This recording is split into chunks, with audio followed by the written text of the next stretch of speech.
एक शेर था जो कभी अपने लोगों के साथ गलत होने नहीं देता था। लेकिन उस गांव में छुपा था एक डरावना राज, एक राज जो सबके दिल में था पर जुबान पे नहीं। गांव के बीच एक सूखा हुआ पेड़ था जिसे लोग कहते थे श्रापित पेड़। ना कोई उसके पास जाता, ना कोई उससे आंख मिलाता। हर पूर्णिमा के अगले दिन उस पेड़ के नीचे एक लाश मिलती थी। लोग कहते रात में कोई आता है और लाश छोड़ जाता है, लेकिन कभी किसी ने कुछ देखा नहीं और देखता भी कैसे। जो देखता वो अगले दिन पेड़ के नीचे होता था। एक दिन राइस्टार ने ठान लिया, बस अब और नहीं, इस राज का अंत मैं ही करूंगा, क्योंकि ढोलकपुर का नाम मिट्टी में मिल रहा था। फिर एक पूर्णिमा की रात राइस्टार चुपके से जाकर पेड़ के पास बैठ गया। रात के 2 बजे एक आवाज आई, थुंग थुंग थुंग थुंग थुंग थुंग थुंग थुंग थुंग सहूर।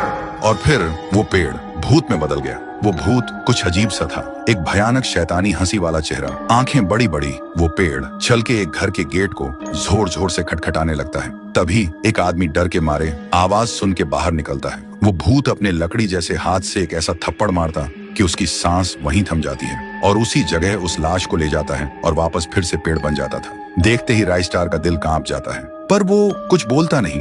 सुबह लोग भीड़ में जमा हुए और राइस्टार ने पहली बार उस पेड़ से बात करने की कोशिश की। पेड़ के अंदर से एक आवाज निकली, क्या तुम सब भूल गए मुझे? राइस्टार बोलता है, तू कौन है?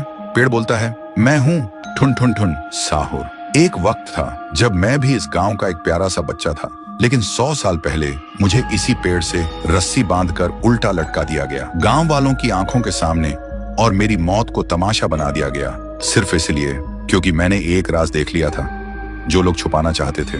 और उसी पल से मेरी रूह इस पेड़ से जुड़ गई। उस दिन से मैं इंसान नहीं, एक सज्जा बन गया, और हर पूर्णिमा में एक राजदार को चुनता हूँ और फिर उसे उसकी खामोशी का हिसाब देता हूँ। राइस्टार बोलता है, लेकिन अब तो वो लोग मर चुके हैं ना जो तेरा कसूरवार थे। अब तू मासूम लोगों को क्यों मार रहा है? पेड़ कुछ देर चुप रहता है, फिर बोलता है, ठीक है, बस एक बार मुझे याद करो, एक दिया जला दो, फिर मैं कभी किसी को नहीं मारूंगा। फिर रात में सब लोग आते हैं, एक एक दिया जलाते हैं, और तभी पेड़ अपने आप से आग पकड़ लेता है और आखिर में मुक्ति मिलती ठुन ठुन ठुन साहुर को।